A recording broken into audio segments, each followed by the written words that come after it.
Okay, welcome to the Murphy Institute Public Lecture Series in Ethics. This is our third lecture for the year, and Dave Shoemaker is going to come up and introduce the speaker in just a second.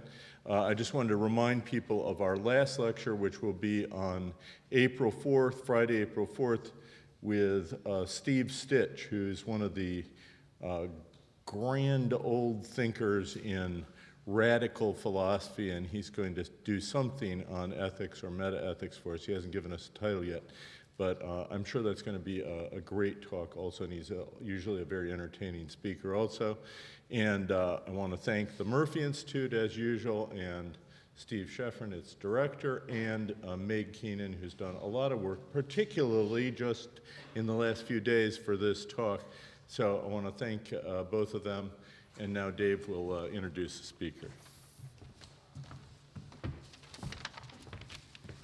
Well, it's my very great pleasure to introduce Professor Walter Sinnott-Armstrong, who apparently single-handedly fought his way out of the snowy climes of North Carolina to be with us today. So he is, I'll pause and take a breath here.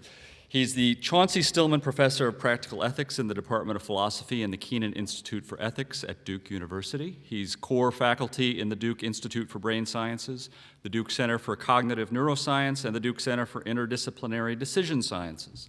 He serves as resource faculty in the Philosophy Department at the University of North Carolina at Chapel Hill, partner investigator at the Oxford Center for Neuroethics, and research scientist with the Mind Research Network in New Mexico, where he's done some important research with psychopaths. Maybe not, you haven't worked with them, but.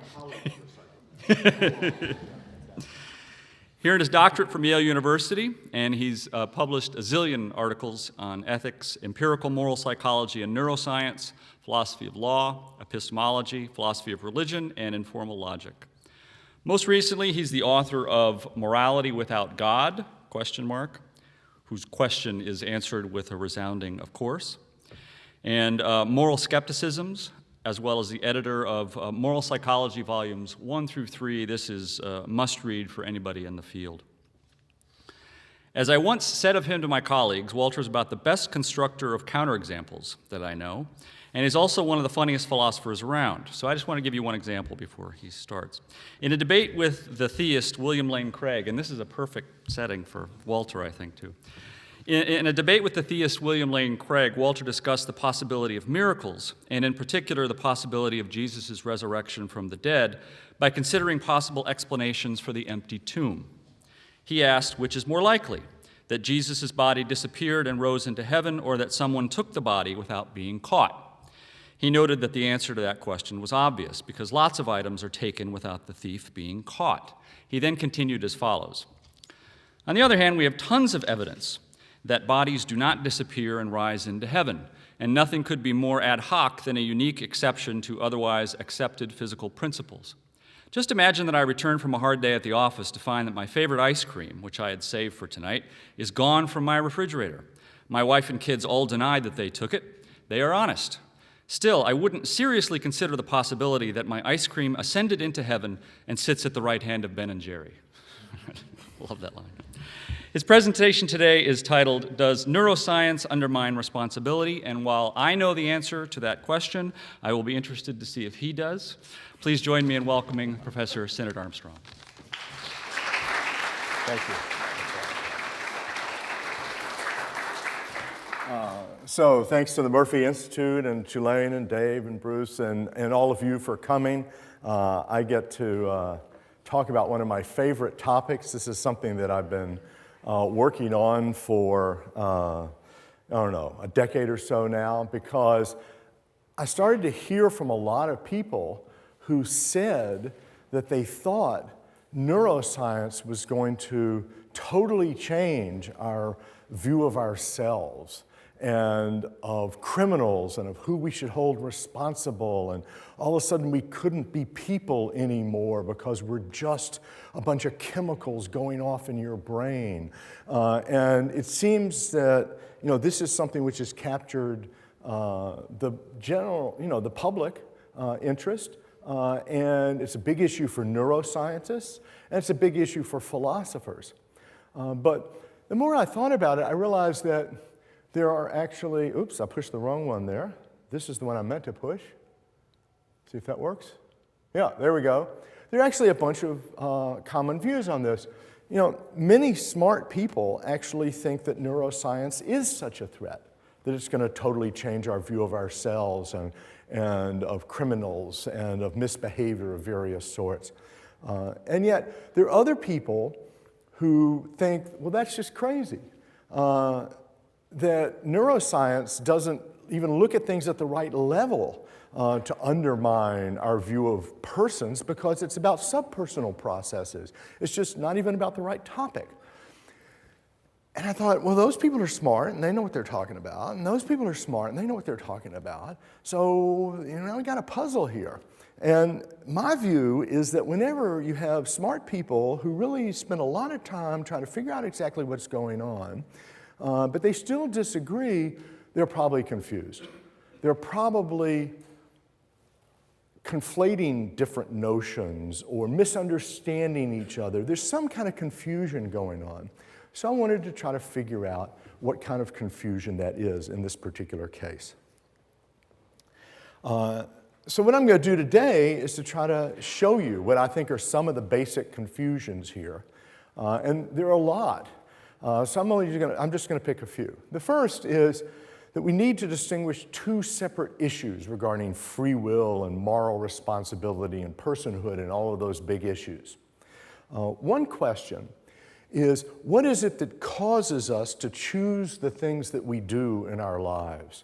You know, why did you choose to go to Tulane instead of someplace else you could have gone? Why did you choose to major in what you majored in? Or if you're married, to marry the person you married. Was that just, you know, an effect of your circumstances? And if so, what about people who rob banks or commit murders? Are they simply responding to their circumstances? Are their choices caused by something that determines what they do? But there's another question, which is almost the question of, sometimes confused with the question of fatalism. It's not really the same question, but it's the question of whether our choices really make a difference in our lives. Because there's another picture that neuroscience suggests to some people, which is that, you know, our lives are just going along, and it's the physical forces, it's the chemicals, it's the atoms that are leading our bodies in certain ways, and something as mental and airy-fairy as a thought can't really have an effect on the way our bodies move. And so our wills don't choose our actions. So one question is, what is it that causes our wills or our choices? And the second question is, do our wills or our choices really cause anything?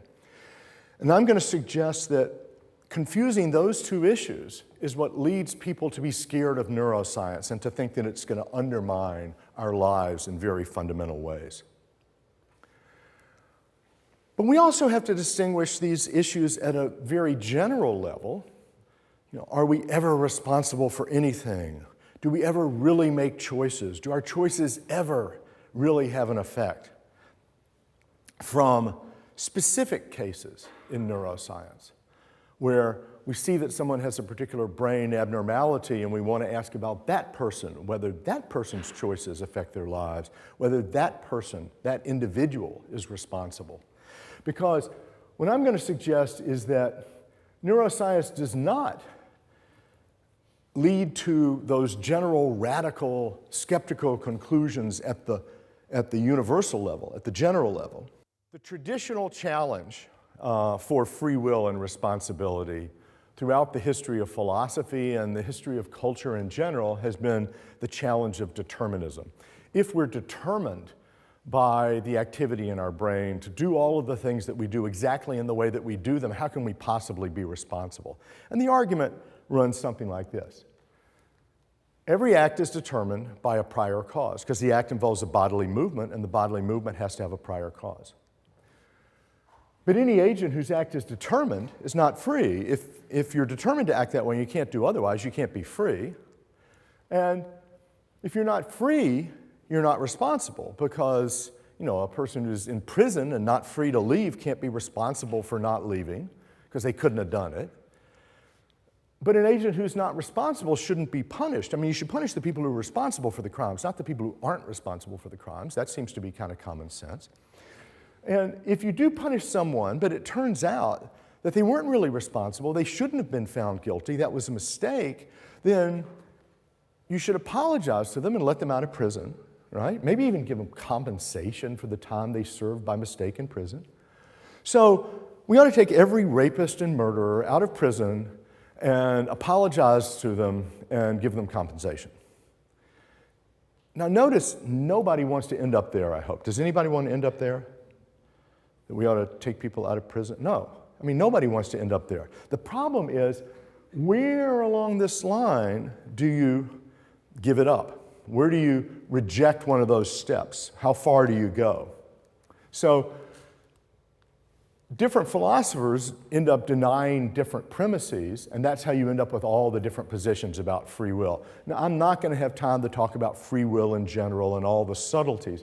What I want to talk about instead is whether neuroscience and learning more about the brain is going to lead to this conclusion, okay?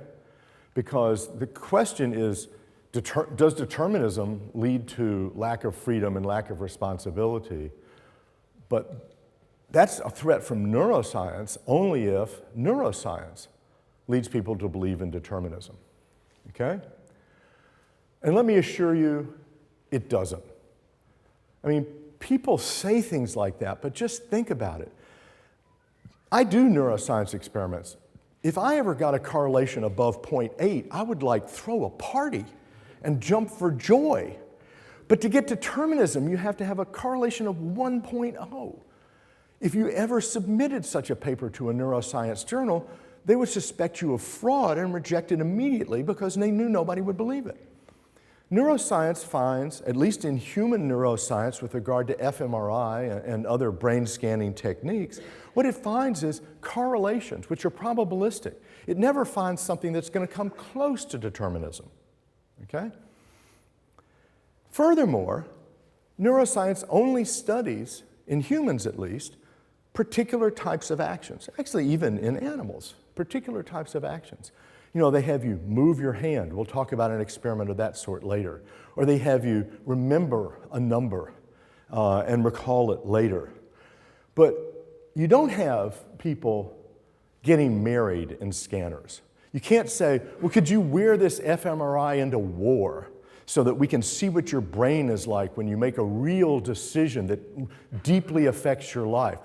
I take it back. You might be able to find two people who would get married in scanners, right? And then you could say, you know, one proposes and the other accepts, and then later one says, I do, and the other doesn't, and they're both in scanners. And what would you know about those people? They're weird, right? I mean, come on. Who wants to get married in scanners? It's got to be some kind of strange neuroscience that's going to be atypical. So you just can't study. Determinism, in order to yield those radical general conclusions, has to talk about all actions, not just some. But they're only studying a few, not all. And so you can't justify the conclusion of determinism from neuroscience. So where does the threat come from? It really comes from physics. It's not from neuroscience, and physics has been around for a long time. So it's not like anything new in the science of the last 50 years is raising a new problem at this area, right? You can talk about the problem from physics, and different people will have different answers to this question. Does physics lead to some kind of determinism that undermines free will and responsibility? My main point is that it's not neuroscience that raises that threat, contrary to popular opinion. And secondly, that even physics doesn't raise that threat if compatibilists are right, because from nearly right after the time of Newton, people started developing compatibilist theories to show how determinism was compatible with free will and responsibility. I'm just going to give you my favorite version very quickly. I'm not going to have time to argue for it. But the basic idea is to ask, well, what is freedom? What does it really mean to say that something's free? For example, if I say, I'm sorry, is this water free? right? I'm asking, are you going to charge me for it? Does it cost me anything? If so, that's a barrier, and I'm not going to have any because I don't want to have to pay. Or if I say, is that seat free? Oh, I'm asking, is it reserved? Freedom is always freedom from some kind of constraint. And in this context, it can be freedom from any cause whatsoever, which means that you're not free unless you're acting without any response to the environment that you're living in, kind of a scary idea, in my opinion. Or it can mean free from any constraint or any type of cause that would excuse you and undermine your responsibility. And those are just different types of freedom, just like whether the water's free and whether the seat's free are different types of freedom. Freedom from causation and freedom from excuse are different types of freedom as well. And normal, the main point that compatibilists want to make is if somebody says, like, why did you rob the bank? And the answer is, because that's where the money is, as Willie Sutton used to say. And I wanted money. That's not an excuse. You're referring to your desires and your beliefs that led you to rob the bank, but that kind of cause is not going to remove your responsibility. It's going to show that you are responsible. Okay? So, this opening, that argument that I went through that went from determinism to denying freedom to denying responsibility to denying punishability and so on, that whole argument is just a confusion of these two notions. Because what determinism rules out is freedom from causation. But what responsibility requires is freedom from excuse. And unless you keep those two straight, you're going to think the argument goes through. But once you distinguish them, you should be able to see that the argument is fallacious. Or so the compatibilists say. Like I said, I can't defend that as a general thesis, but I wanted to just show you where I'm coming from. So the conclusion of this first part then is that neuroscience does not undermine responsibility in general for all acts by revealing their causes. And what we're going to now turn to is the particular cases. But before that, I want to stop and see if there are any questions about the threat of determinism and where neuroscience fits into that general threat. Yeah? I was wondering if you care to comment on like the Libet studies, which... That's part 4. Okay. Just because that seems like that's a problem that's not really about. Yeah, as we'll get there, when we get there, remind me, because I think one of the things is, this is part of my point, is there are all these different challenges to free will and responsibility, and we got to keep them straight. And that one's, I think, not about determinism at all. I think it's about whether conscious states can affect bodily motions. Any questions about determinism, though? Yeah? Okay, just to clarify about when you said you went from, well, we see is behaviorism going to, or sorry, is neuroscience going to bring about this problem of freedom and stuff? You say, well, it's not that, it's the physics. That's the real big issue. Mm-hmm. What was I just know what the point of that was, like, because I feel like the neuroscience, the people you're talking about it today, are kind of just talking about this new version of the same old problem. So when they say neuroscience is going to, be the determination that excludes responsibility, they kind of just mean neuroscience as the thing that gets explained into the level of physics. But, you might think so, and there surely are people that's what's bothering them. But I think a lot of people think when we look into the brains, we're undermining the person, right? And they say things like that, and I'm just trying to show that's not right.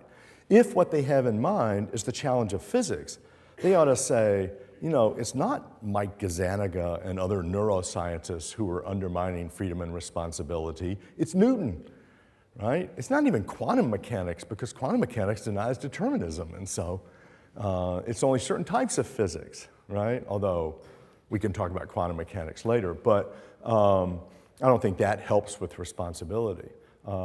So I'm trying to react to people who say our new understanding of the brain is what's robbing us of our personhood. That's what I'm trying to show is mistaken. More questions? Yeah? You suggested that neuroscience is imperfect. Did you mean to suggest that it's in principle imperfect, or that as a fact of the matter at present, neuroscience and the state of neuroscience is imperfect? I don't know which principle is in principle, right? Well, neuroethics is it tending towards perfection? Would that be a goal, namely to the 1.0 correlation? Is that the precision that science is tending toward, or is it? Sure. I think neuroscientists would love it if their laws were just as precise as the laws of physics and they could get the level of precision. But, you know, in the real world, I don't think that's going to happen.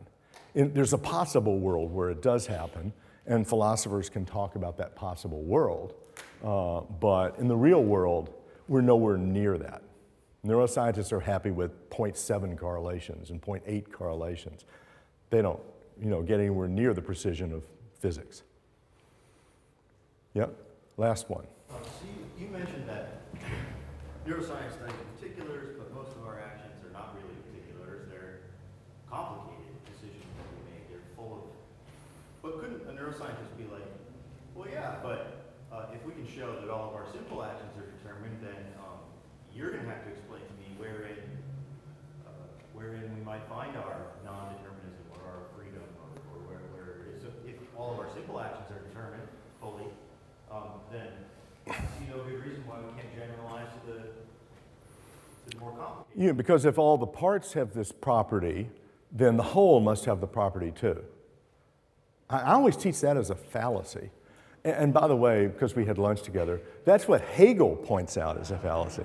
That in fact, the parts of the chair are not chairs themselves, but the chair as a whole. So I think you can actually have a complex whole that has properties that the parts don't themselves have. No neuron is thinking, no particular individual neuron is thinking when the brain is thinking. But there's a difference between ontology and causality. I mean, can you show me an example in causality where we move from simple causes into more complex ones where we don't maintain the determinism?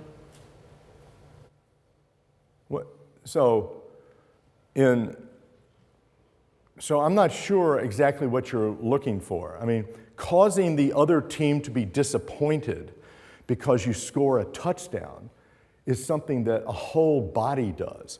It's not like this particular atom in that person's body caused the disappointment of the other team, right? It's got to be the whole body crossing the line to score a touchdown, which then causes the other team to lose, which causes them to be disappointed. That's happening at the macroscopic level, not at the microscopic level. So it's not clear to me that the brain as a whole can't have properties that are not shared by the individual parts. But that's a big metaphysical issue. That's a big metaphysical issue. So I don't want to say it's obvious, but that's the way I respond. So let me move on, because I felt like I had to mention this one because philosophers spend an awful lot of time talking about determinism and compatibilism and so on. But actually, I think, I did it again. But actually, I think the next issue is more kind of commonsensical, and it's where neuroscience really has payoff.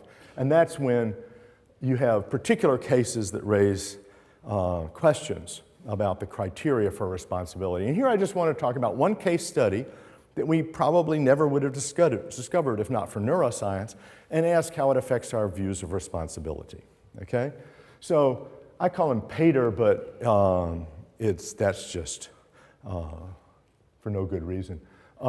Burns and Swerdlow reported this case in 2003. It was in Virginia.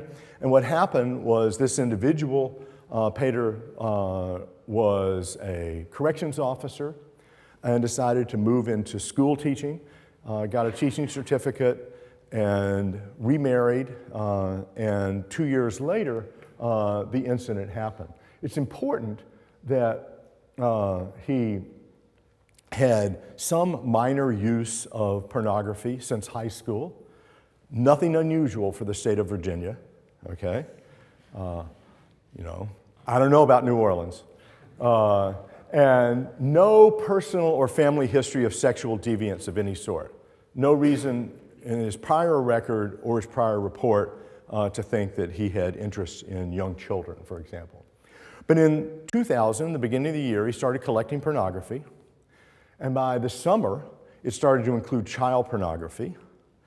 And then, and during that period, he reported that he resisted his urges. He knew that it was wrong and fought against them, okay? Then, later in 2000, the report says he made subtle sexual advances to his stepdaughter, his prepubescent stepdaughter. She's around 9 years old.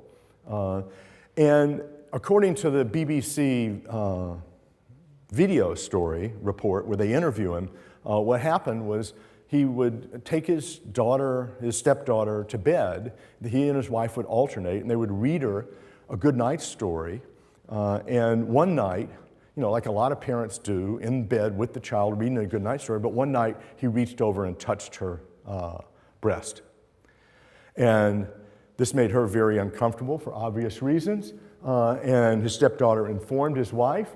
He was found guilty of child molestation and given medroxyprogesterone, the chemical castration drug, and ordered to either go to jail or to a 12-step program. Now, he knew what they do to pedophiles in jail, and it ain't pretty. So he clearly wanted very strongly to be in this 12-step program and chose that and went into it. But when he was in it, he started soliciting sex from the female staff, right? And he was told, if you keep that up, we're going to have to kick you out, and then you're going to have to go to jail. But he kept doing it, and so they kicked him out. And then, because he was no longer in the program, he had to be given a prison sentence, so there was a hearing scheduled to when he was going to figure out how long he would have to be in prison. And the night before that happened, he complained of headaches. He said he was scared that he was going to rape his landlady, even though he was in custody and had never had any serious relationship with this landlady other than paying her the checks. And suicidal ideation as well. And then they ordered a neurologic exam. Oh, he was also lost his balance and dysgraphia, couldn't write his name anymore. And so they ordered a neurologic exam, and while they're wheeling him into the fMRI, to the magnet, he solicited sex from the staff that were wheeling him in. And so there was a sign that something weird is happening, and this is what was happening. A giant tumor growing his right orbital frontal lobe. So they immediately took it out, not immediately, but as soon as they could, they took it out. And what happened was tumors removed, sexual impulses disappear. He goes back in the sexual treatment program, star pupil, 7 months later returns home, having been officially found to be no threat to his stepdaughter. The mother and the stepdaughter report in the BBC special that they were actually somewhat worried, but were happy to have him back. And then in October of that year, he started developing headaches again and complained about them, and they found that he had been collecting pornography again, not child pornography. And that's important because what did he do that was illegal? What he did that was illegal was collect child pornography and molest his stepdaughter. Those were the legal charges. Collecting pornography was not a crime of the sort that he collected at first, at least. So when headache comes back, tumor's back, they remove it, no sign of the symptoms anymore. And the BBC special was several years later, and there was no sign of anything happening again. So what happens is when the tumor grows, the symptoms get worse and worse. Take the tumor out, symptoms go down to 0. Tumor goes back, the symptoms are starting to come back. They take it out, it goes down to 0 again, and now that the tumor's gone, it's no longer there. So it looks like the tumor is causing his behavior, okay? What do we make of that? What would the law make of that? Well, the law would say, I mean, I've asked judges this in various fora, and they say, well, first of all, he acted voluntarily. When he ordered pornography on the web, child pornography, he didn't kind of go to a random site. He went to a child pornography site. He didn't push the button out of some kind of epileptic seizure. He pushed the button because he wanted the child pornography. He knew exactly what he was doing. he had knowledge, and he intended to do it. He intended to get that kind of pornography. And that's one of the requirements of responsibility in the law, okay? He was not insane on any of the usual cognitive tests. Now notice, later on, when they're wheeling him into the fMRI and he's soliciting sex from the staff, now he's like totally out of control, and you could argue that he's insane. But the crimes of child pornography were done in the summer when he seemed, on other aspects of his life at least, to be totally in control. Not with regard to this, but with regard to other things. There were no other signs that were detected by his wife or stepdaughter. And when he molested his stepdaughter, he was not in this wild state that came later, okay? So he seemed to not be insane at the time of those crimes by the usual tests. So he didn't lack control, okay? So he meets the standard of legal responsibility. And when I've asked judges, I've sometimes had, over 90% of the judges telling me, yeah, he should be found guilty of those crimes. Notice, those crimes could carry sentences of over 10 years. So it's not a minor crime. Child molestation and child pornography can carry pretty stiff sentences in many legal systems, including Virginia at the time. Okay? So according to this perspective, look, he's got no excuse. He should be thrown in jail. But, gosh, it just doesn't seem that way to most people, and certainly not to me. It seems intuitively like he's not completely responsible. Maybe he should have complained to a psychiatrist earlier, but that's a matter of degree. That's not full responsibility. But why? Maybe it's because he had more difficulty conforming to the law. But wait a minute, if we start saying we're not going to hold people responsible when they have difficulty conforming to the law, what are we going to say about run-of-the-mill pedophiles? I mean, after all, I don't have to exert any effort whatsoever to stop myself from having sex with children because I have no desire to do so. But those people do, and that's their chosen partner, and that can be difficult for them. But that can't excuse them, right? Maybe it's because of how his desires and acts were caused. That's what I want to suggest is the real story here. It was the fact that it was a tumor that is seen as something outside of his true self. And the fact that it's outside his true self is shown by the fact that he fought against it and recognized it was wrong and wished that he didn't have those desires. It went against his values. That seems to be what drives the intuition that he's not fully responsible. And many lawyers say it doesn't matter what caused him to do it. So I want to point out that in the law, there actually are cases where what caused you to do something and to have a certain desire really does make a difference. Hypnosis is one example. There are others as well. We'll see, actually, I'll quote the law in a few minutes that says hypnosis is not, that you're not responsible after hypnosis. But the idea is that if a hypnotist hypnotizes you into a post-hypnotic suggestion and then you do something as a result of that post-hypnotic suggestion that's illegal, you're viewed as not responsible because it wasn't yourself that caused it, it was the hypnotist. Well, just replace the hypnotist with a tumor, and you ask yourself, well, why wouldn't the law let him off on this case, despite what most judges say? So it seems to me, at least, that on this kind of ground, that his responsibility is removed or at least reduced because of the kind of cause of his action. Notice that the point of this argument is not that whatever goes on in your brain removes responsibility. The point is that when there is a special kind of cause in your brain, like a tumor being one case, that reduces your responsibility, okay? So, as a result, the traditional list of excuses in the law needs to be expanded. The law needs to be changed.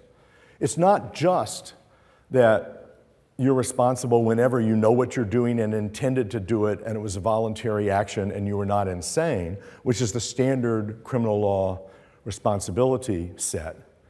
But instead, when there's a certain type of cause of your action, that should also, even if it was a voluntary action, if there's a certain type of cause in your brain, then that should remove responsibility as well. Okay? So there's a challenge. Notice it's not a general challenge. It's not saying you throw out the law as a whole, but it's saying that neuroscience has led us to change our view of responsibility, not to throw the whole thing away. Now, well, how far? What about this cause? What about that cause? I'm not going to tell you. I mean, that's what we need to work out together, what we need to talk about and start developing theories about and think about a lot more deeply. I don't have the answer to that. But it does seem to me that a case like this can set the challenge that could lead to a lot of fruitful discussion about the limits of responsibility, dare I say, at the margins. Okay, so my conclusion is that neuroscience does raise new issues about responsibility for particular acts, even if it doesn't undermine responsibility in general. Second place I want to stop and ask for questions. Yes? I think you go up with ask between the question of the cause of the desire and the cause of the act. Sure. I would like to see those two considered separately. And I think we'll be quickly, perhaps very readily convinced that his tumor was the cause of the desire. But I think it's a big step to the cause of the act. And if there's responsibility coming in, it would be there. Okay, so if the, I certainly agree that I sloughed over that. And part of the reason I sloughed over that is we don't know exactly what's going on in this case. You know, it's a 3-page case study and what exactly is going on. Did he not have any desire whatsoever to have sexual relations with children or to watch child pornography? And then when the tumor came, he had it. There are actually a bunch of other examples of tumors that suggest that brand new desires can arise from tumors in this area, okay? But the other way of interpreting what's going on is that the tumor weakens your ability to resist desires, okay? Without creating a new desire. So maybe he wanted child pornography all along, but repressed it, right? And kept it down, but then the tumor made him unable to fight it. Okay? So those are two different interpretations of what's going on. Now, if, I take it, the tumor makes the desire strong enough, and also maybe, I don't see why it can't be both, simultaneously weakens the ability to resist the desire, then I would at least say it looks like it's causing the act. Now, what's the evidence of that? The evidence is that he stopped doing the acts when they took the tumor out. He started doing them again when the tumor grew back. They got worse as the tumor got larger, and it was the actions that were affected by the tumor, not just the desires. It wasn't just, I've got this weird desire. He actually ended up acting on it. I'm not sure, does that address your question? I want to make sure. I mean, I certainly go along with you that it could cause the a weakening of resistance to the desire. But it feels to me, it feels like it's begging the question to say that it causes the act. Well, it only begs the question if there isn't independent evidence. And the independent evidence is that as the tumor grew, the acts got more and more. And when the tumor was taken out, the acts went down to 0. I mean, that's how you normally test for causation, is when the thing's present, it happens. When the thing's absent, it doesn't happen. Things present again, it does happen. Things absent, it doesn't happen.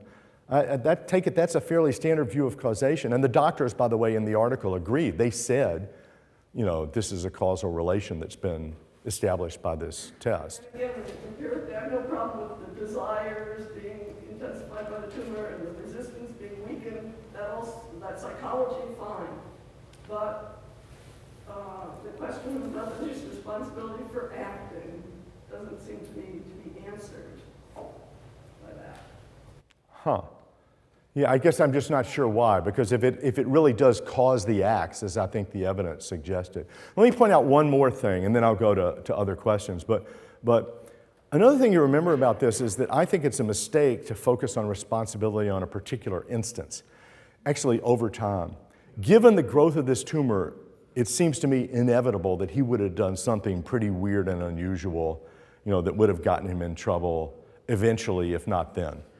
And so it can cause him to be in a state which is such that he will commit some illegal act in this general area within a certain period of time, even if you can't pin it down to causing this particular act on the instance. So I think some people are resistant to the claim of causation because they're thinking about the particular circumstance, where I would insist if we're going to hold people responsible for not obeying the law over long periods of time, we want to look at their ability to control themselves over that same long period of time. But other people had questions, so yes. I wondered, to put this forward, say if we admit that there's an absolute correlative between some kind of physiological abnormality and behavioral abnormality. And in this case of the tumor, it's just so obvious. That's why I picked it, yeah. There are a lot of tough ones, though. But then the question might become, how do we, say where the physiological abnormalities are more subtle. Yeah. Could we not also admit that behavioral changes might also affect those physiological abnormalities? Say in the case of alcoholism, we can say there's certainly physiological abnormality brought about by alcoholism, but we can employ behavioral, even hortatory actions that will change behaviors, which in turn change the physiology.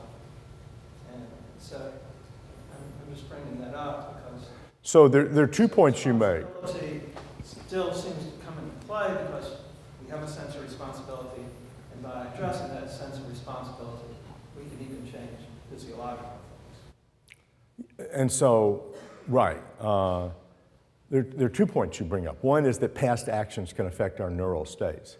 It's not one-way causation.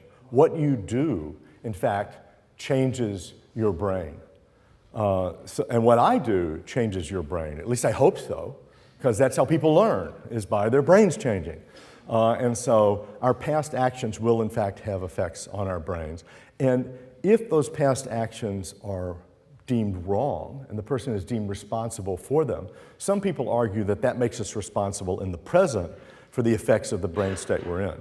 Notice that might apply to alcoholism. I would want to question that, but that would take a long time. It certainly doesn't apply to the tumor case, okay? Then the other point is about alcoholism. So suppose that the person's brain is changed by their alcohol or the drug that they've been taking, then does that remove their responsibility?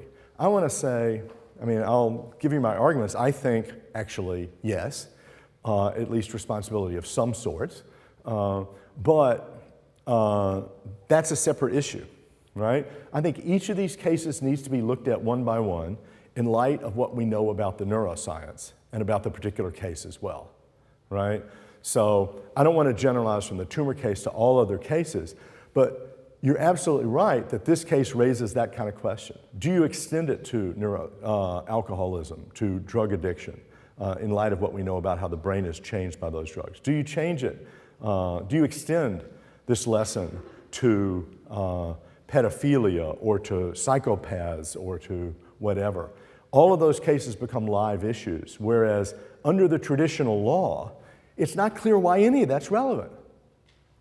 So this case is meant to show actually the way in which it happened and the particulars of the effects of that particular case really do matter to responsibility in a way that the law has traditionally denied. Yeah. One thought about a way that this kind of consideration might point to a way that neuroscience is a general threat to responsibility. You might think that what we see when we look at all of these case studies about the way the brain works is that our conception of the deep self is actually not as straightforward as one previously thought. So you might think that there's some kind of... As who previously thought? I never thought it was straightforward. Well, but I mean, you might thought like... Maybe Dave thought it was straightforward. You see what I'm gesturing at, right? Yeah, sure. It's not just that, oh, well, here's a case where a tumor does something. The worry is, well, what we see when we look at the brain is all these like hardly contingent random little factors that, you know, in every case it's some random little factor or another, and as a result, we can't really get some notion grounded like the notion of deep self that's unique and other than Right.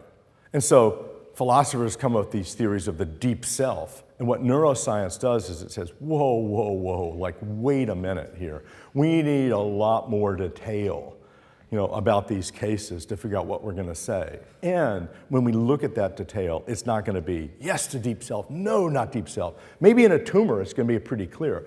But in something like alcoholism or drug addiction, you go, I don't know whether it's the deep self or not. Depends on how long they've been an addict. And that's going to vary along a continuum. And there are just all kinds of complications that the neuroscience and the case studies are going to bring out. And that's going to raise challenges for philosophers who tend to like this. Yes, it is the deep self. No, it's not the deep self. And also for lawyers who say, yes, he did have mens rea. No, he didn't have mens rea. And the neuroscience raises complexities that suggest it's going to be more a matter of degree, and those complexities are important. I can see the objection going further than just pointing out things are vague. I mean, everything's vague. The worry would be, maybe there's not a stable notion at all. I mean, Right. I don't see how to argue that. I can see that someone might see how to argue that. But Yeah, I think it raises all of those deep issues, yeah. Yep. So, what is it about the tumor that makes it like this? Is it the fact that it's not there one day and it's there and you can take it out? Is it something about tumors? Have a special That's a great question. factor to them? The funny thing, what happens is you have different theories that'll tell you what exactly it is about the tumor that matters, right? Some theories are going to say, well, this tumor makes the person no longer reasons responsive. Others are going to say, well, this tumor makes the person act on desires that they desire not to have. Other theories are going to, and different, but the nice thing about this case is all the theories agree, right? Because, in fact, he is acting on a desire that he desires not to have. And the other is not going to be reasons responsive because he doesn't want to annoy his stepdaughter like that. He actually loved her very much and felt very bad about what he did, right? So when you start getting into the other middling cases, then you have to decide exactly what the right explanation is. I mean, I have my favorite explanation, but the case doesn't show you which explanation is right. The case study by itself. That's why philosophy and neuroscience need to work together. The neuroscientists can come up with these cool cases that you never kind of thought about before and that raise deep issues, but then you need the philosophers to think through exactly what it is about those cases that is removing responsibility. Yeah. This picks up where the last two left off. At one point, you said the legal list of excusing factors needs to be expanded. Yeah. But why not just instead say that the legal understanding of mens rea needs to be enriched along the lines of deep self theory or reasons responsiveness theory or whichever one you like, and granted that there are going to be all kinds of vaguenesses about what the deep self is, but presumably the argument would be something like, well, the reason that the tumor excuses is because it's not the deep self, or whatever other factor wouldn't be the deep self or wouldn't be the reasons responsiveness. Yeah, I'm totally on board with that. I mean, I view that as an expansion of the list because what you just did is you go, look, the traditional mens rea is, did he know what he was doing? Yes. Did he intend what he was doing? Yes. And now you go, was his intention part of the deep self? No, therefore he gets off. Well, you just added to the list of potential excuses because the original list was he didn't know, he didn't intend it. And you added, although he did intend it and know it, it wasn't part of his deep self. So that I would view as adding to the list of traditional excuses. You can also see it as, revisioning the concept of mens rea, different ways of... There's always a mens in mens rea, right? What is the mind that has the... I think that's the Latin. I'll tell you about the Latin later. Yeah. Well, okay, so the whole point of the incarceration, you can say, is to keep this from happening again, right? So that you don't have the person molest the child again, right? And then, even if you say it's for punishment, you incarcerate. Punishment is so that it doesn't happen again. You punish a child, but you don't do it again. So the whole point of the incarceration, or whatever they do, is to stop it from happening again. And then the equivalent is that if you take out the tumor, it doesn't happen again, right? So it's, I don't know. That wasn't a complete question. It was. You're what we call a consequentialist, which means that you determine whether punishment is right by the consequences of the punishment. But the legal system in the U.S. and all the judges I spoke to are, at least to a large degree, retributivist. The punishment has to fit the crime. This guy committed a crime, therefore we have to punish him. And why do we punish him? To achieve justice for what he did, not to prevent future acts. Now, you might not like that view. I don't either. But that's a very common view in our legal system. And I would say that's the dominant view among legal scholars today. Okay? Oh, okay. So let me go on. There'll be some questions at the end. In case you didn't, I should have mentioned this earlier. Professor Sinnott-Armstrong is not following our usual format. Do the lecture and then do the question and answer period. So we will be ending somewhere around 5:30 or 5:35 or so. I know there's a couple who have commitments before then we can leave, but you'll miss the food, the reception. I'll be through by 5:30. That gives me 35 minutes, no problem. Okay, next issue. The other general issue is what does the will cause actions, right? We've talked about what causes the will. Now we want to know what the will causes. And here we can cite Nietzsche, who says, the inner world is full of phantoms and will-o'-the-wisps, and the will is one of them. He thinks the will is just epiphenomenal, as some people say. That is to say, it doesn't have any effect on things. He actually thinks it might be an illusion that doesn't really exist. So, as I said, this is a new issue, and we want to know now whether neuroscience raises this kind of challenge, not by pointing out causes of the will like a tumor or electrical stimulation in the brain, but instead whether our conscious wills really do cause our actions or not, okay? And here's why it matters. If causation by conscious will is necessary for complete responsibility, and if neuroscience rules out causation by conscious will, then neuroscience rules out complete responsibility, okay? Notice this is a completely independent issue of determinism, okay? So first, we got to ask, is causation by conscious will necessary for complete responsibility? And here's the law, which says it is. This is actually Model Penal Code 201, written by the American Law Institute, some of the top lawyers in the United States. And they say a person is not guilty of an offense unless his liability is based on a voluntary act or conduct that includes a voluntary act, okay? And they don't tell you what a voluntary act is, but they do say the following are not voluntary acts, namely a bodily movement, let me get out of the way so people over there can see it, a bodily movement that otherwise is not a product of the effort or determination of the actor, either conscious or habitual.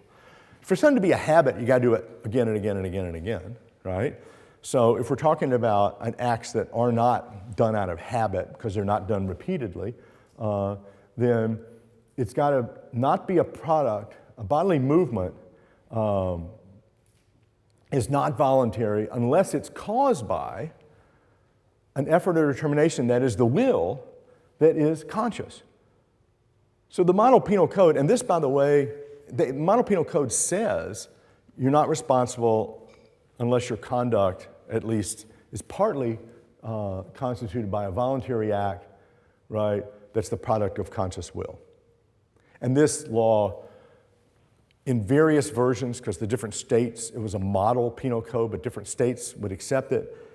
Every state in the union has some variation on this, although there are variations that matter, okay? So that's the law. Now I just want to appeal to cases, okay? I actually used to live in a house in Hanover, New Hampshire, where this is just to tell you students what professors think. It's like I would wake up and I would have breakfast, and there's this big picture window that looked out on the street, and there would always be people jogging by, and there would always be students jogging by. And sometimes it would be my students, and they would wave to me, and you just felt like, geez, I'm having breakfast with my family. Will you like leave me alone? And so I had this, you know, I didn't actually do it, okay? But I had this fantasy of, you know, so imagine someone plans to kill somebody who's jogging by their house by running them over at 9 o'clock in the morning, because that's when the person always jogs by their house, right? And the driver, the person who's going to run him over, thinks it's 8 o'clock. So he says, I'm going to go out and get breakfast or get some eggs or get some cereal, come back, have breakfast, then I'll run the guy down. Okay? But as he goes out of his driveway, he actually runs over the jogger by accident. And sure enough, so what that means is the driver thinks it's 8 o'clock, but he forgot about daylight saving time, so it actually is 9 o'clock, right? So he freely willed to kill the jogger, right? That was his plan. He had the will at the time he killed, right? 9 o'clock. He killed him in the intended way by running him over at the intended place and time, at the mouth of his driveway at 9 o'clock. Now, how many people think that he's guilty of murder? How many people think he's guilty of reckless driving? Yeah. And why is that? It's because even though he had the conscious will didn't cause him. It was an accident. It was his desire to get breakfast that caused him to go out at that time, right? So it looks like conscious will, then, you can go right through this, it looks like conscious will has to cause the act in order for the person to be fully responsible, for the effects of their act, in this case, death. So I've appealed to the law, I've appealed to these cases, and are there any questions about this case? Any quick? I hope it's pretty clear. Okay. So now we go, okay, let's draw out some implications. Now, that's supposed to show that causation by conscious will is necessary for complete responsibility. Without it, you can get reckless driving, but not murder. Okay. And if neuroscience then rules out causation by conscious will, then it rules out complete responsibility.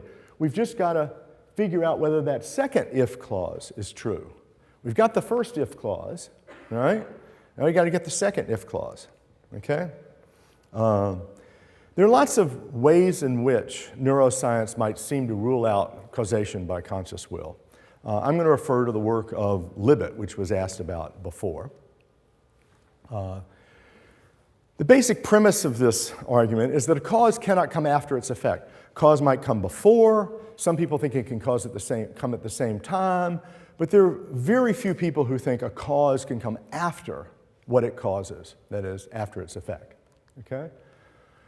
So if the conscious will comes after the initiation of a bodily movement, then the conscious will can't be what causes that bodily movement. Okay? So the question is whether neuroscience shows that that's exactly what happens, that the cause of the movement comes before the conscious will. Okay. So Benjamin Libet is the one who did this. And what he did was he sat people in a thing, and they had to move their hand. Sometimes it was just a finger, but sometimes it was a hand, it was the whole wrist, okay? And in a later experiment, it was squeezing balls and stuff. But it's a very simple physical motion in any case. And he put electrodes on the person's head to see when certain neurons were firing. And at CZ, the central electrode in the front was the one that particularly interested him. We'll show that later. So that's going to tell you, oh, and he had a wire on an EMG on the hand, so we knew exactly when the muscle's going, exactly when the neurons are firing, and he could compare the neurons that fired when you moved to the neurons that fired when you touched the person and just got a sensation, and they reported the time of the sensation. Okay? So we knew that this particular neural firing pattern was related to movement somehow, not just a sensation. And then he asked people to look at this clock, move their hand, so you got to look at the clock and move your hand, and that little dot is moving around in a circle, and you have to say where it is on the clock, right, when you first become conscious of choosing to move your hand. Or sometimes it was the urge, sometimes it was the intention. Different words were used. They didn't seem to make a lot of difference in the patterns, so I'll slur over that. But the idea is you now have the timing of when you're consciously willing and when you're moving and when your brain pattern starts. And what you get is this, this without pre-planning, that is when you're told, move whenever you feel like it, right? And by the way, you have to average 40 of these or more, but he averaged 40. You get about this brain activity kind of ramps up to a peak and then falls down. And then there's a secondary little jump. And that's a pattern that gets repeated. I'll show you some actual results in a second. So 550 milliseconds before the brain activity starts, the will occurs at 150 to 200 milliseconds. So that means this activity, which looks like it's causing the movement, begins before the consciousness of willing, and therefore the consciousness of willing can't be what causes you to move. I mean, just think about how freaky that is, right? It's like your hand moves, and I thought it moved because I made it move and exerted effort, but actually, according to Libet, I'm kind of observing that move, and it's moving not as a result of my choice, but as a result of something that's going on in my brain that I'm not even conscious of. Kind of creepy, if he's right, okay? He said this doesn't remove free will because you can stop it. There's enough time to stop it, okay? But nobody really thought that solved the problem, so I'm not going to go into that. What he doesn't show, he doesn't show that determinism is false and that there's no cause for our action. He's not even talking about that. He doesn't say that our conscious will never has any effects whatsoever. It can make you feel guilty later on. It just doesn't cause this act at this moment, okay? And he doesn't say that the proximal will plays no role in action, because if we're conscious of our will, that's what makes us able to stop it, because we can see that we're doing that, okay?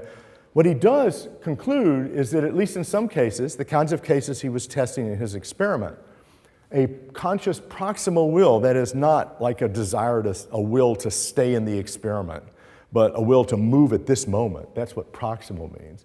That kind of conscious will does not initiate the brain activity that begins the process that causes the action. But that still leaves you with two alternatives. You might say what's going on here is really pretty commonsensical. The RP, or the brain activity, causes the consciousness of will, which then causes the motion. And the brain activity doesn't cause the motion, it causes the consciousness of will. It's what makes you conscious. It's what makes you will or choose the action. It shouldn't be a surprise that a brain activity is what makes you will the action.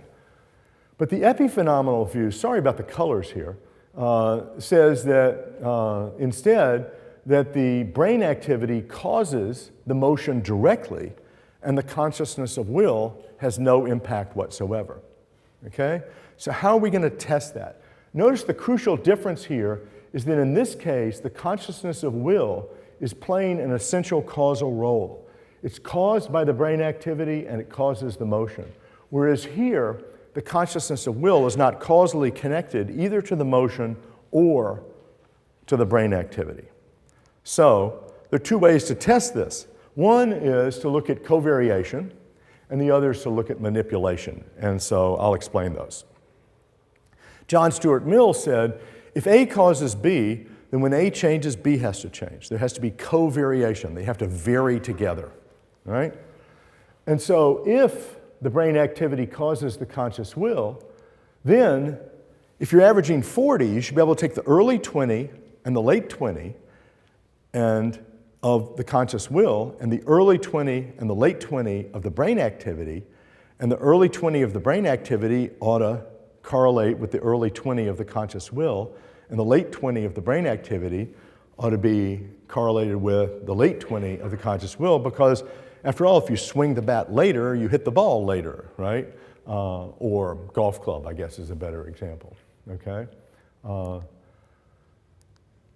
This will also hold for LRPs. Don't worry about LRPs for now for lack of time, okay?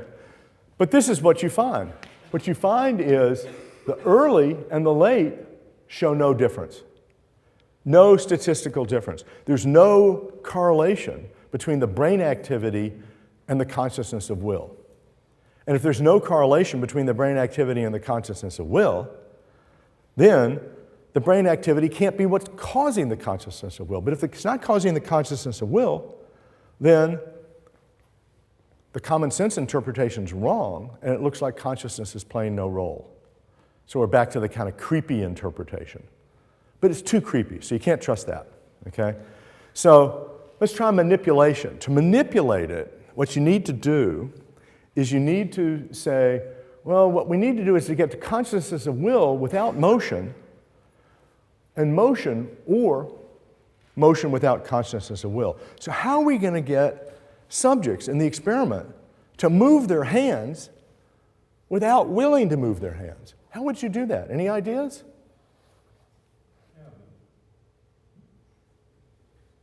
How? Habit. Oh, habit. Yeah, you get them in the habit of doing it. Yeah, but then it's really difficult to actually do the experiment. So any other ideas? The answer is, that we used at least, was hypnosis. If you don't believe me, I can tell you why. I'm absolutely convinced by talking to my colleagues and looking at the studies that in fact hypnosis does this. We actually had people, we told them sometimes the electrode makes your hand move. Okay? Tell us when that happens. When you didn't move it yourself, but the electrode made it move. And on some of our trials, they actually said, oh, that was the electrode. The electrode did nothing, right? Their hand was moving because of totally internal neural signals, right? But they thought it was this electrode making their hand move. So that shows you how well hypnosis can do when you get the right subjects. The problem is it took a lot of subjects to get the data. The data suggests that, in fact, hypnosis and volition are no different. So what that means, notice, is when you consciously move your hand, and when you do a post-hypnotic suggestion, that when you see the letter W on the screen, you move your hand, and you think, oh my God, I didn't do that, the electrode did it, the same thing's going on in the brain. So the cause is no different, and the causal chain looks like it's no different as far as we can tell. There might be differences we couldn't tell, but as far as we could tell, the causal chain is no different when the conscious will is present than when it's not present. And that suggests that the conscious will is not really causing the action. Okay? That's the LRP, same result. Okay? So, if the brain activity causes the motion, and we know that from the comparison to the sensitivity stimulus, right, then it causes it directly without any intervention by the conscious will. So this common interpretation that your brain activity causes the conscious will, which causes the motion, that can't be right, right? And instead, the epiphenomenal interpretation looks like it is right, okay? Now, notice, I want to add some qualifications here. Even if this is true, and I think we need a lot more experiments to verify this, we're working on more in my lab right now, but even if it's true, it's not going to undermine all responsibility because, for one thing, nothing in Libet's research suggests that human conscious will never has any experiments. He didn't test people while they were getting married or fighting in war, or remember, you can't generalize like that for the same reasons as we talked about long ago.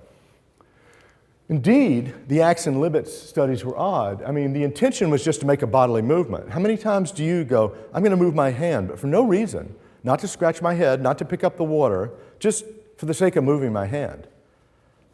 It's kind of weird. Most people don't do that. And so you don't know whether it generalizes to other cases. And there was no reason whatsoever to do it early or late. It's not like, do it when you think the clock's about to jump or something. There was no reason. Just do it whenever you feel like for no reason. He did that because he thought that's the primary instance of freedom. And there were no good or bad consequences. So what you get is these kind of what I call minimal acts, where it's just moving your body for no reason that you're conscious of. And it looks like maybe conscious will plays no role. So you might say, those are so weird, I don't care, okay? But there are cases where, in fact, people have been held criminally responsible for what's pretty close to a minimal act. One example is State versus Utter. Vietnam vet came back from the war. His son comes up behind him and taps him on the back when he wasn't expected, and he turns around and kills the kid. And by his report, it all happened so quickly, he was never even conscious of what he was doing. And of course, in the courtroom, everybody questioned that. How could you do something like that without ever being conscious of what you were doing? I mean, he just turned around and hit the kid in the neck, and it was too late. All right? And so he was found guilty. But Libet's understanding, and put it together with a lot of other experiments, might suggest that actually there is a way in which he could have done that and killed somebody without even being conscious of willing to do it. Okay? That's what military training is. It might have been because of his military training. The court actually said it was because of the one beer he had an hour earlier. Very weird case. Huey Newton, famous Black Panther, I believe was the group he was connected to. He was shot in the stomach and shot back and killed a police officer, and claimed that he did it so quickly as a response to this physical intrusion in his body, the bullet hitting him in the stomach, that he wasn't even conscious of shooting the person, and said, I don't even remember doing it. And they let him off. They said there was no voluntary act there. Okay? So you can get different results in different cases, and what we need is really a theory based on neuroscience, it seems to me, of these very quick, minimal acts that are not part of a conscious long-term plan. And we need to understand those better, and neuroscience can help us. And then we might get a more coherent theory of responsibility in the law instead of it depending so much on how the judge or jury feels at that point. So, conclusions. I think neuroscience doesn't undermine responsibility in general. I want to say that's true for the determinism issue. It's also true for the mental causation issue. Does the will or the choice cause the action? Doesn't do it in general, but it does raise fascinating questions about particular cases. It was the tumor case for the determinism issue. It's the minimal act case for the mental causation issue. What's not determined is what these cases imply for other cases. At what point does the act cease to be a minimal act and starts to be an intentional act or a knowing act? That's not clear. And I think those are the issues that I don't have clear answers to. I wish I did. But those are issues that neuroscience really raises as real challenges. I think, the general challenge of nobody's ever responsible, that's not a real challenge. I think most people are just not able to live their lives that way and think that way, despite what some philosophers have certainly argued to the contrary. Whereas I think what neuroscience really does do is it makes us think carefully about some of the abnormal cases that neuroscience has discovered and try to think more deeply about what we should do about those cases and what we should do about other cases which seem kind of similar but different. So I'll be glad to talk to you about those cases or any. Thanks for your attention.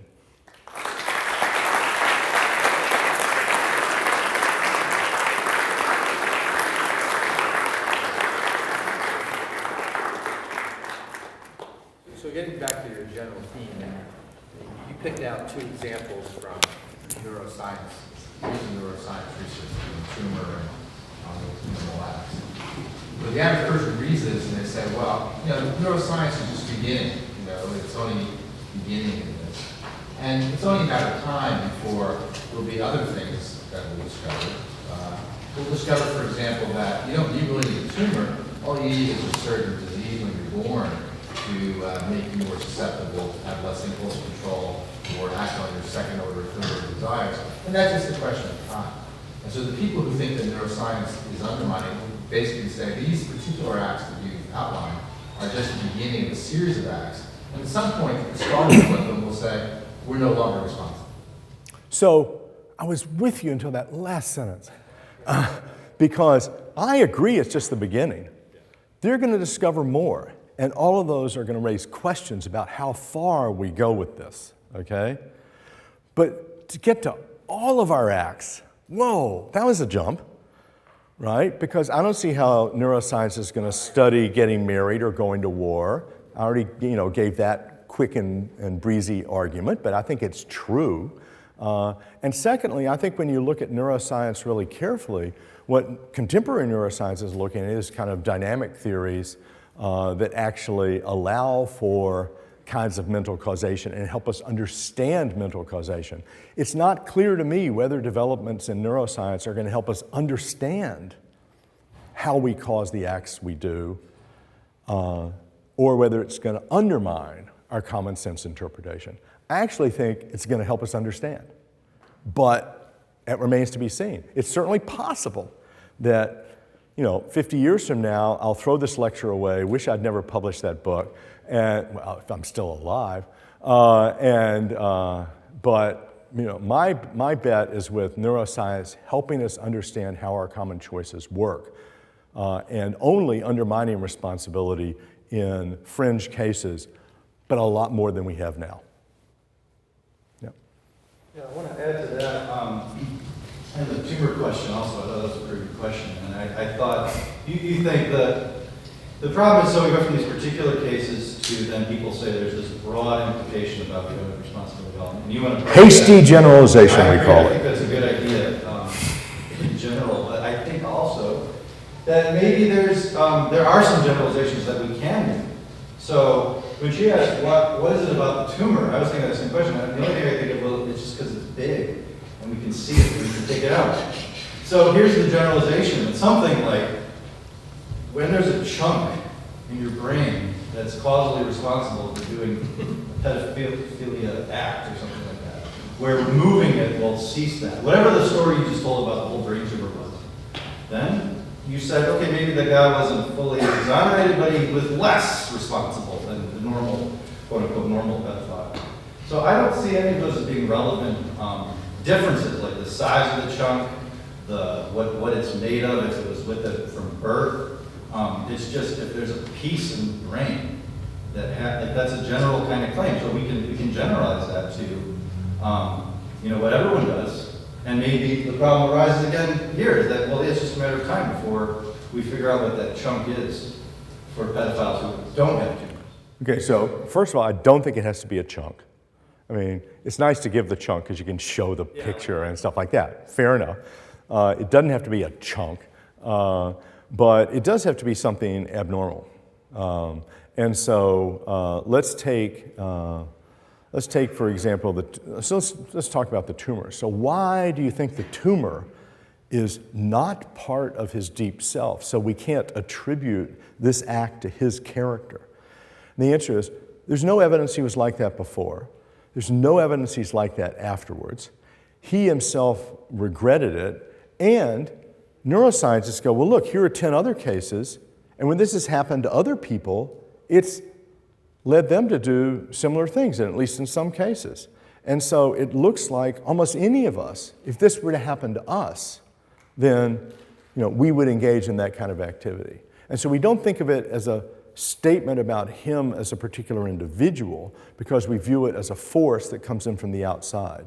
And sure, it's in his skull, but it's not part of the part of his brain that constitutes him as a person, okay, or that shows his character. And that's shown by the long-term evidence before and after this particular incident, which after all occurred within less than 2 years. Right? I mean, that's the argument. Now you go, well, let's contrast that with somebody who is impulsive, and they've been impulsive all their lives. Well, I don't deny that there's something in their brain that makes them impulsive, but that seems like more what they're like, as opposed to something that temporarily comes on over 2 years and then is gone. Now, if you ask me to make that more precise, I'm not going to be able to, but I think that's what's behind people's intuition. Because most people look at this and they go, he's not responsible. But then the person who robs banks because they really want money. Well, what's that desire for money? Well, that's a way of brains wired up too. But even if they know that, that doesn't mean they're going to let people off when they rob banks. And so there's some difference. I don't know exactly what it is, but I think it has something to do with character and the relationship between the actions and the person's character and the kind of person they are. Because I don't think this guy's a bad guy. Watch the video, you'll be convinced he's not a bad guy. I'll let you answer real quick. The part of the brain that's more associated with the person or the character, it's like, that's what I'm saying, it's like I'm not quite sure what that part is or why it should be any part of the brain. Well, I don't know either. I mean, I think that's where we need neuroscientific research. I mean, I think these are big questions that are still open. You know, which parts of the brain are tied to which types of character traits that we want to hold a person responsible for. You know, I think we don't know those kinds of large questions at this point. We know some of the details in some of the cases, but there are an awful lot of questions that remain to be answered. She wants to add to her question before. I can't resist asking this somewhat. Well, then you're not responsible. Yeah, well, so case in point. So say there's a different kind of tumor. Say it's been growing, okay, I'm not going to, but say it's been growing in your brain since that fateful day when you first went to a philosophy class and you were like, man, this stuff is great. And at that moment, it was starting to reach critical mass where it was going to turn you into this really awesome philosopher. And like you're going to, you know, now you're writing all these papers just because the tumor is like sitting right. But it actually is just obsession and compulsion with him. Now, I'm inclined to say that, well, I mean, that's a great kind of tumor. You're still responsible for all this stuff. I mean, lucky you. Yeah, okay, so there's a bit of a little, like, Nobel effect thing going on here, maybe. But, I mean, it seems to me like we'd want to attribute some of that. I mean, I'm inclined, like, if I found out I had a tumor that was making me do all kinds of cool stuff, I'd be like, all right, let's keep it in as long as it's not killing me. So I want to distinguish praise from credit, right? So there's a movie about a guy being struck by lightning and then gains all these abilities. You know, and contrast that with somebody who works hard and gains those abilities, right? Now, I want to say they both have these abilities that are worthy of praise. God, they're both great at math. Isn't that wonderful, right? But one of them gets credit for being great at math and the other doesn't, okay? So I want to say if, in fact, you know, my philosophical prowess or whatever, I mean, I can't do that with myself. So if Donald Davidson's philosophical prowess was due to a tumor, or Einstein, remember they dissected his brain and found out that the math area was bigger than in most people? Well, I want to say, look, he deserves a lot of praise for what he did and his mathematical abilities, but if it's a tumor, then maybe he doesn't get credit in the same way as somebody who achieved the same level of praiseworthy mathematical ability, but without the help of something from the outside, like a tumor or a lightning strike. So I want to keep the praise part, the aretaic or virtue type assessment, but that's separate from the responsibility or accountability or giving credit part, right, Dave? Yeah, I thought so. So I don't get credit for things that issue from my inborn abilities, but I do get praise for them. I don't know, is that what you're saying? No, I didn't say that. I didn't mean to say that. What I said is you don't get credit when it's a lightning strike or a tumor, is what I said. So That's not inborn. I didn't mean to be. Why is that relevant? Because I was just lucky. If another person had been there and hit by the lightning strike, right, it's different. It's not like I developed it through years of effort. If I happen to have the brain that, like Einstein, I mean, it's not like Einstein sat around doing nothing. He worked hard. What? But if I get like struck by lightning day 2 of my life, is that, so it's because of the development, well, I'm going to have to ask. I don't know. I don't know about day 2 or day 3, but I do know that, you know, that if you're struck by lightning like the guy in the movie, or have a tumor, then I'm not going to give you credit. I mean, I would admit there are lots of, you know, little slippery slopes there that I don't know what to say when the case, you know, is day 2 versus day 3 versus day 4. But I don't think that undermines, as Samuel Johnson said, the fact of twilight does not show that there's no difference between day and night, right? Yeah. This is just a question because clearly you've studied these laws. Do they use similar arguments for these specific, the tumor case or whatever with juveniles, that's the whole, their brain hasn't developed yet fully. It can't be their fault yet, they had this track record of violence as a child. Where did they, what's the legislature behind that? Right, so in a line of cases, starting with Roper versus Simmons, based on earlier cases having to do with mental retardation, which might be a bad analogy, but Roper versus Simmons cited Atkins. So the Supreme Court has been holding that juveniles below the age of 18, at least partly, although how much is under question, but partly on the basis of psychological and neuroscientific discoveries, people below the age of 18 are not fully responsible. And that's why they can't get the death penalty for crimes that they committed before the age of 18, and in fact, in a more recent decision, can't get life without parole for a non-lethal crime below the age of 18. I mean, our country, just to get on my hobby horse, our country has multiple people, like at one point, 75 people serving life without parole for crimes that they committed when they were 12 or 13 years old, right? And the Supreme Court said, at least for the non-lethal cases, we're not going to do that. And so they're diminishing responsibility on the basis of youth, and it's partly through looking at brain development, especially in the frontal cortex. So yeah, that would be another kind of case, but it would be a whole new lecture because it's there are a lot of differences between juveniles and adults. And again, like in the tumor case, it's not always completely clear which one is the one that matters in reducing responsibility. Who do I? Howard. I'll be quick. So as neuroscientific knowledge advances, sort of the average person is going to get a better idea of what's going on within their own head. At what point, how does responsibility play into the idea of people knowing that there is an abnormality in their brains? Will they have at some point a responsibility to get removed or something? The case I was sort of thinking of is if somebody knows they're a pedophile, do they have a responsibility to become chemically castrated or something of the like? Although it turns out that doesn't work and has all kinds of health problems, but that's another story. The point is, sure, I mean, take the tumor case. If he had, in October of 2001, after having the tumor removed, if he had let it go long enough that he was now collecting child pornography, if he molested his daughter again, I would have a lot less sympathy for him because now he has good reason to figure out what's going on in his head. Whereas the first time, he goes, I don't understand what's happening to me, right? So it's a mystery. When he knows what's going on in his head, it can affect responsibility. Another good case of that is epileptics. I mean, if you don't know you're an epileptic and you have a seizure while you're driving and somebody gets hurt, you're not going to be responsible. But if you know you're an epileptic and you either are not using your medication or the medication ceases to work and you had no way, right? I'm sorry. If you're either not using your medication or you drive with knowing that no medication works, then you're going to be held responsible. And in fact, in Florida, there was one guy, epileptic, had a seizure, killed 4 people because he wasn't taking his medication because he didn't want the side effects. Well, yeah, then he's responsible because he knows what's going on in his head. So those kinds of things can complicate the issue as well, absolutely.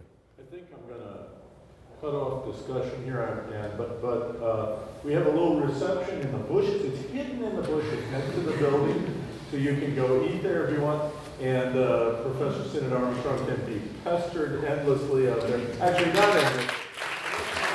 Thank you.